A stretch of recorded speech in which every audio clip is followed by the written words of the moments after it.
जय हिंद दोस्तों, मैं हूं आपका दोस्त विनय कुमार गुप्ता। आशा करता हूं आप लोग स्वस्थ होंगे, मस्त होंगे। आज हम लोग चर्चा करेंगे फ्रांसीसी क्रांति के बारे में।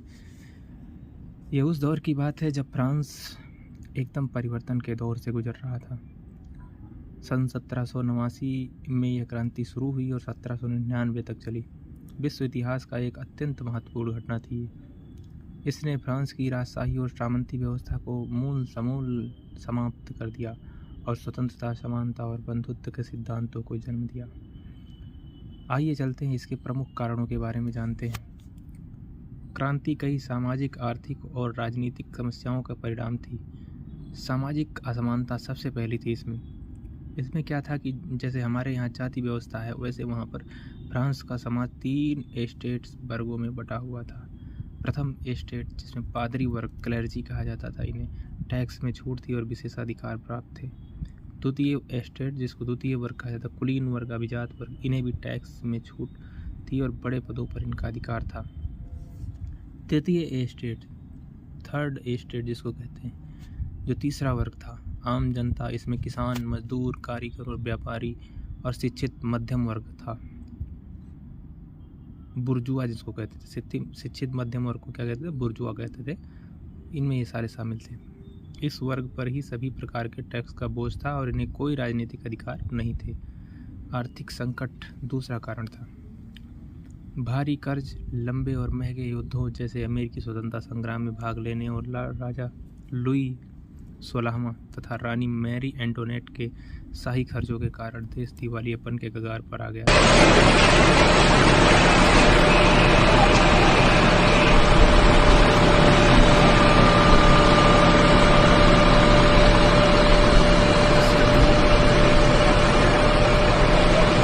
अयोग्यता, इसका भी राजनीतिक अयोग्यता भी एक प्रमुख कारण थी। निरंकुश राजतंत्र, राजा लुई 16वां का निरंकुश शासन और प्रशासन में सुधार लाने में उनकी अनिच्छा। रूसो, वाल्टेयर और मॉन्टेस्क्यू जैसे दार्शनिकों के विचारों ने लोगों को स्वतंत्रता, समानता और संप्रभुता के बारे में सोचने के लिए मजबूर कर दिया। क्रांति के प्रमुख चरण कुछ इस प्रकार से थे। संवैधानिक राजतंत्र का चरण 1789 से 1792 तक। आर्थिक संकट से निपटने के लिए राजा द्वारा 175 साल बाद इस संस्था की बैठक बुलाई गई थी। तीसरे एस्टेट के प्रतिनिधियों ने खुद को नेशनल असेंबली घोषित कर दिया और फ्रांस के लिए संविधान बनाने की शपथ ली गई। टेनिस कोर्ट में शपथ ली गई थी। इसे टेनिस कोर्ट के शपथ के नाम पे का नाम भी कहा जाता है। बास्तील दुर्ग था। बास्तील दुर्ग पर भी हमला किया गया। उस समय गुस्साई भीड़ ने राजा के तानाशाही के प्रतीक बास्तील जेल पर हमला कर दिया। यह क्रांति की शुरुआत मानी जाती है। मानवाधिकार घोषणा, नेशनल असेंबली ने इस घोषणा पर पारित किया, जिसमें सभी पुरुषों को जन्म से स्वतंत्र और समान बताया गया। गणतंत्र और आतंक का शासन, राजतंत्र का अंत 1792 से 1794 तक। 1792 में राजतंत्र को समाप्त कर दिया गया और फ्रांस एक गणतंत्र घोषित हुआ। राजा की फांसी, लुई 16वां और मैरी एंटोनेट को देशद्रोह के आरोप में फांसी दे दी गई। आतंक का शासन, मैक्सिमिलियन रोबेस्पियर के नेतृत्व में जैकोबिन क्लब ने एक कट्टरपंथी शासन स्थापित किया, जिसमें हजारों क्रांति के दुश्मनों को गिलोटिन पर चढ़ा दिया गया। गिलोटिनिंग मशीन होती थी जिसमें इंसान को धीरे धीरे करके काटा जाता था। डायरेक्टरी और नेपोलियन का उदय, रोबेस्पियर के पतन के बाद डायरेक्टरी नामक एक अधिक रूढ़वादी सरकार बनी, लेकिन यह अस्थिर थी। 1799 में एक सैन्य जनरल नेपोलियन बोनापार्टा ने डायरेक्टरी को उखाड़ फेंका और खुद को शासक घोषित किया, जिसने क्रांति का अंत और एक नए युग की शुरुआत की। अच्छा, क्रांति के परिणाम और प्रभाव क्या थे, इसके बारे में थोड़ा जानते हैं। राजतंत्र का अंत, फ्रांस में सदियों पुरानी राजशाही समाप्त हुई। लोकतांत्रिक सिद्धांत, स्वतंत्रता, समानता और बंधुता के विचारों ने दुनिया भर के लोकतांत्रिक आंदोलनों को प्रेरित किया। राष्ट्रवाद का उदय, फ्रांस में और यूरोप में राष्ट्रवाद की भावना मजबूत हुई। सामंतवाद की समाप्ति, चर्च और कुलीनों के विशेषाधिकार और आधारित सामंती व्यवस्था समाप्त हुई। मानवाधिकार, नागरिकों को मौलिक अधिकार प्राप्त हुए और कानून के समक्ष समानता का सिद्धांत स्थापित हुआ। नेपोलियन बोनापार्टा कौन था, इसके बारे में भी थोड़ी सी जानकारी हम लोग करेंगे। इसने 1799 में डायरेक्टरी को समाप्त कर सत्ता संभाली थी और फ्रांस को एक नई दिशा दी थी। क्रांति के सिद्धांतों को स्थापित किया इसने। उसका नाम था नेपोलियन कोड 1804। नेपोलियन का सबसे बड़ा योगदान सिविल कोड या नेपोलियन कोड था। इसने कानून के समक्ष समानता को सुनिश्चित किया। इसने संपत्ति के अधिकार को सुरक्षित किया। इसने जन्म पर आधारित सभी विशेषाधिकारों को समाप्त कर दिया। भले ही उसने लोकतंत्र को समाप्त कर दिया, लेकिन इस कोड ने क्रांति के मूल सिद्धांतों को कानूनी रूप से स्थापित किया। प्रशासनिक सुधार क्या किया था इसने?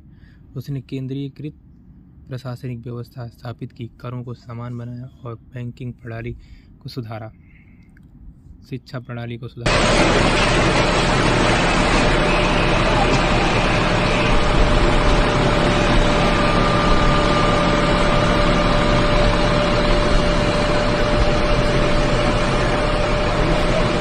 को एक साथ आने के लिए मजबूर किया, जिससे आगे चलकर जर्मनी के एकीकरण का मार्ग प्रशस्त हुआ। भारतीय स्वतंत्रता संग्राम पर फ्रांसीसी क्रांति का प्रभाव। फ्रांसीसी क्रांति के विचारों ने सीधे और परोक्ष रूप से भारतीय राजनीतिक स्वतंत्र जागरूकता और स्वतंत्रता संग्राम को प्रभावित किया। प्रेरणा स्रोत। मूल मंत्र।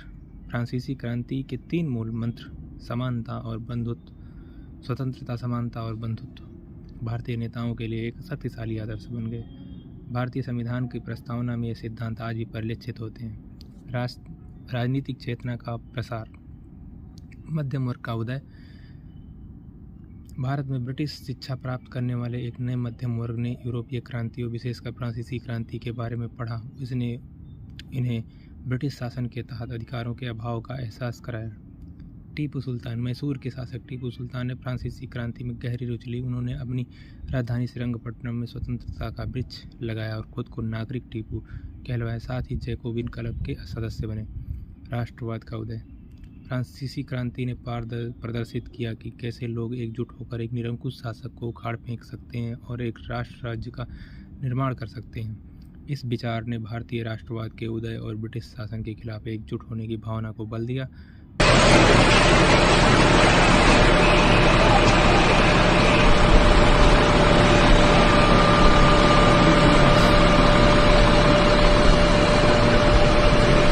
लगभग 8-9 मिनट का वीडियो बनेगा। अगर आप लोगों को पसंद आए तो वीडियो को लाइक और शेयर करो, चैनल को सब्सक्राइब कर लिया करो।